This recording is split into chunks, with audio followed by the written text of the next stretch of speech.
15 million. তো আমার সিনেমার গানকেও পিছিয়ে ফেলে দিল ভাই।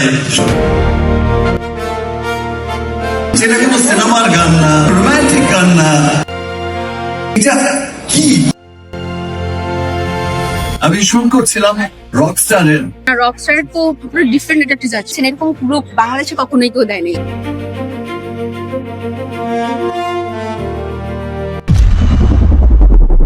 হ্যালো গাইস, আসসালামু আলাইকুম, ইটস মি আলী। আজকে আমি আছি ইন্টারকন্টিনেন্টালে, বাংলাদেশের সবচেয়ে আলোচিত একটা ইভেন্টে।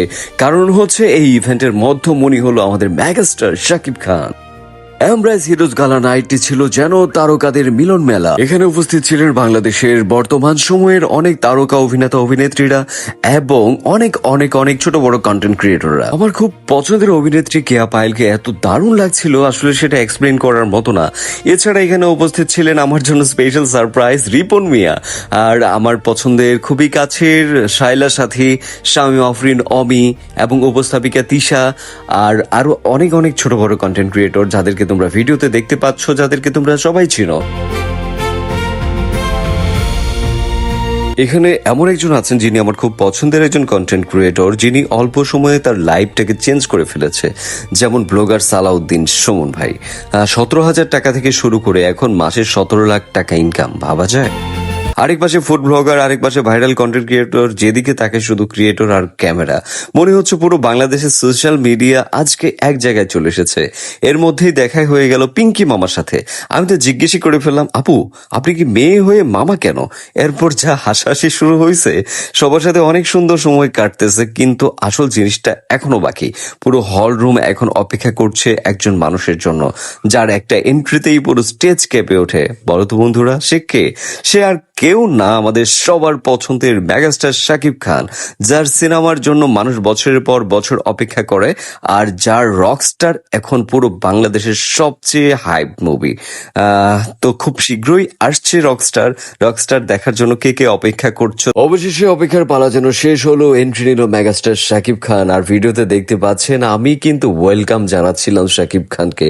আসলে মেগাস্টারকে ওয়েলকাম জানানোর ব্যাপারটা এটা আমার কাছে অনেক বেশি এনজয়েবল ছিল এবং অনেক বেশি মেমোরেবল। পুরো হল যেন কেঁপে উঠছিল। আর শাকিব খান মানেই তো একটা অন্যরকম একটা কিছু। এত মানুষের এতক্ষণের অপেক্ষা যেন শেষ হয়ে গেল, সবার ক্লান্ততা যেন দূর হয়ে গেল শাকিব খানকে এক পলক দেখার পর।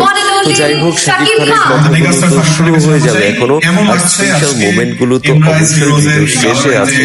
সে পর্যন্ত কিন্তু ভিডিওটা দেখতে হবে আর কমেন্ট করে জানিয়ে দিতে হবে আজকের ভিডিওটা কেমন।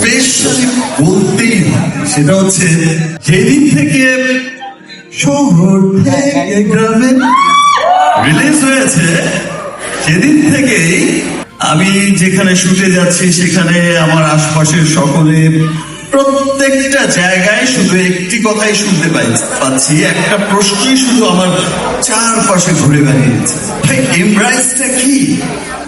এমব্রাইজ কি? এটা কি? কেন?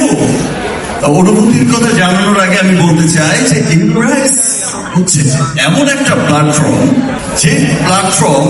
যে মানুষগুলো, যে হিরোরা নীরবে নিভৃতে দেশের মঙ্গলের জন্য, দেশের উন্নয়নের জন্য কাজ করে যায়, সমাজের মঙ্গলের জন্য কাজ করে যায়, সেই সমস্ত হিরোদের সামনে এনে তাদেরকে সম্মান জানানোই হচ্ছে এমব্রাইজ প্ল্যাটফর্মের মূল্য। যত সময় যাবে, যতদিন আমরা এমব্রাইজের সাথে থাকবো, যতদিন দেশের মানুষ, বিদেশের মানুষ যে যেখানেই আছে, শহর থেকে গ্রামে, সব জায়গার মানুষকে বলছে দেশের জয়ধ্বনি তুলতে। যেটা কোনো সিনেমার গান না, যেটা আসলে আমরা তো দেখে থাকি যে হিরো হিরোইনের কোনো রোমান্টিক গান না, দেশের গান যে এমন পরিমাণ মানুষ সেলিব্রেট করেছে, এত ভালোবাসা দিয়েছে। আমি শুট করছিলাম রকস্টারের, শুনতে পাচ্ছি যে আমাকে একটু পর পর বলছে, ভাই এত মিলিয়ন্স। আবার বিকেলবেলা সন্ধ্যায় বাড়ি ফিরতে ফিরতেই আবার আরেকজন বলছে যে ভাই 15 মিলিয়ন্স। কি 15 মিলিয়ন্স? তো আমার সিনেমার গানকেও পিছিয়ে ফেলে দিল ভাই।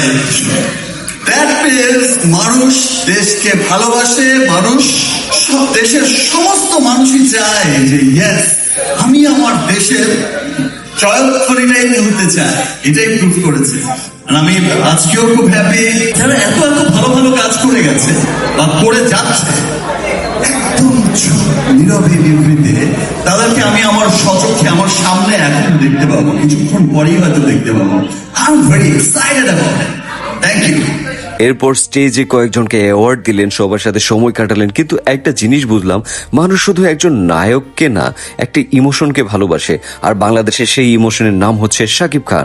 তবে কি শাকিব খানের নেক্সট মুভিতে কেয়া পায়েল নায়িকা হচ্ছে? আর একটা কথা, রকস্টার নিয়ে মানুষের যে ক্রেজ দেখলাম, এটা আর শুধু একটা সিনেমা না, এটা এখন একটা অনুভূতি। 2026 সালের বাংলাদেশের সিনেমা ইতিহাসে নতুন কিছু লিখতে যাচ্ছে রকস্টার। আর শাকিব খানের ফ্যান যারা আছো তারা কিন্তু কমেন্ট করে অবশ্যই জানিয়ে দিবে কে কে তোমরা শাকিব খানের ফ্যান। তো সবাইকে আজকের মতো বিদায় জানাচ্ছি, টাটা।